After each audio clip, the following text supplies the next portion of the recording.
bancaires au sein des DSI. Et la principale difficulté qu'on a, c'est quoi?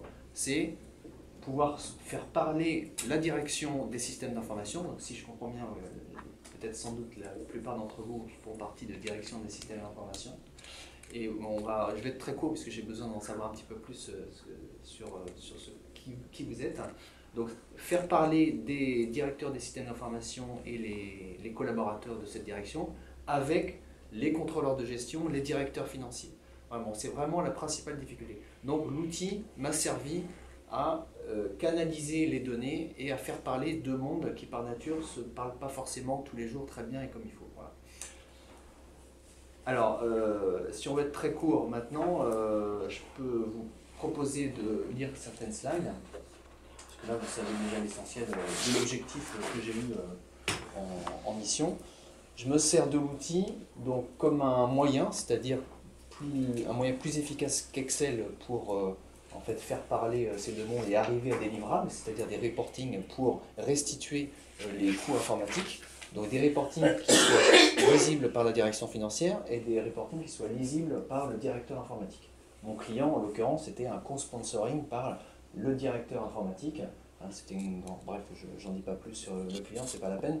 Par le directeur informatique et la directrice financière, enfin avec la directrice du contrôle de gestion en particulier. Voilà.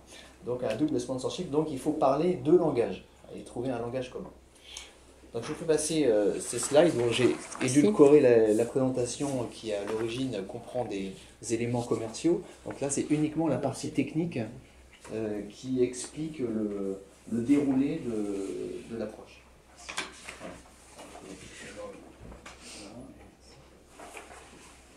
Donc je vais être très court, hein. C'est après si vous avez des questions sur l'approche.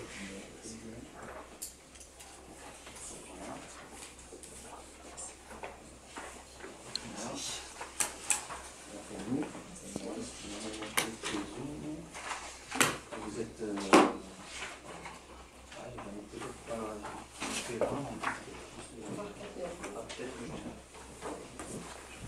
je me disais aussi que j'en avais imprimé largement assez. Et voilà. Donc,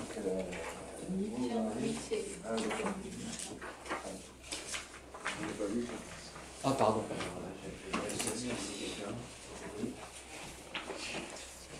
Alors, donc, ce qu'il faut que je rajoute également, c'est que mon offre, moi je suis, j'ai fait l'assistance en maîtrise d'ouvrage, je fais les contrôles de gestion, donc je me sers de cet outil Expertizer et je me sers aussi d'un outil open source, un outil de business intelligence.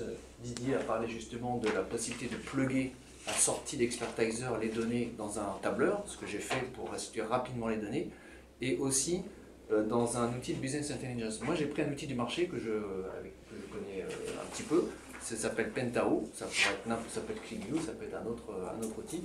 En l'occurrence, moi j'ai un profil donc économique et j'ai pu utiliser Pentao pour faire des reportings dynamiques très facilement, ce qui permet en mode projet de restituer l'information très très rapidement et de manière dynamique. Ce qu'il faut dire avant d'aller plus loin dans la présentation, c'est que Expertizer me sert pendant la mission, donc en mode projet. À la fin de la mission, on a le choix entre fournir au client, enfin, on peut utiliser l'outil comme cahier des charges, c'est un outil qui peut être mis en production. On va commencer par la solution où le client souhaite minimiser les coûts. Il peut très bien choisir Hyperion ou un outil du marché qui va coûter entre 50 et 100 000 €. C'est toujours une solution. La solution alternative que permet d'apporter Expertizer, c'est que pour une licence à prix très très bas, donc qui est parfaitement adaptée pour soit des directions qui n'ont pas forcément un gros budget, qui veulent gérer en standalone leurs coûts, ça peut être possible, ou pour une structure de taille modeste, une capitale, une société, même une société financière mais à taille modeste, peut envisager la mise en production d'un outil comme Expertizer. Ce que j'ai fait moi, au sein de l'entreprise où j'étais en mission, c'est que je me suis servi de l'outil comme ensuite un livrable de cahier des charges. Expertizer m'a permis en tout cas, d'avoir une double lecture en même temps fonctionnel, donc économique, je comprends ce que je fais, je comprends la règle d'allocation des coûts, je comprends ma donnée comptable, je comprends ma donnée opérationnelle, je sais que mes serveurs MCO, mes données mon nombre de serveurs pour gérer tel système d'exploitation est bien identifié, j'ai ma donnée opérationnelle et en même temps j'ai ma donnée comptable. Cette double lecture permet aux développeurs internes ensuite d'utiliser leurs outils, puisque une banque en l'occurrence préfère la plupart du temps développer leurs outils internes, ils peuvent utiliser ce cahier des charges pour transposer les règles d'affectation dans leurs outils, qu'ils soient X ou Y.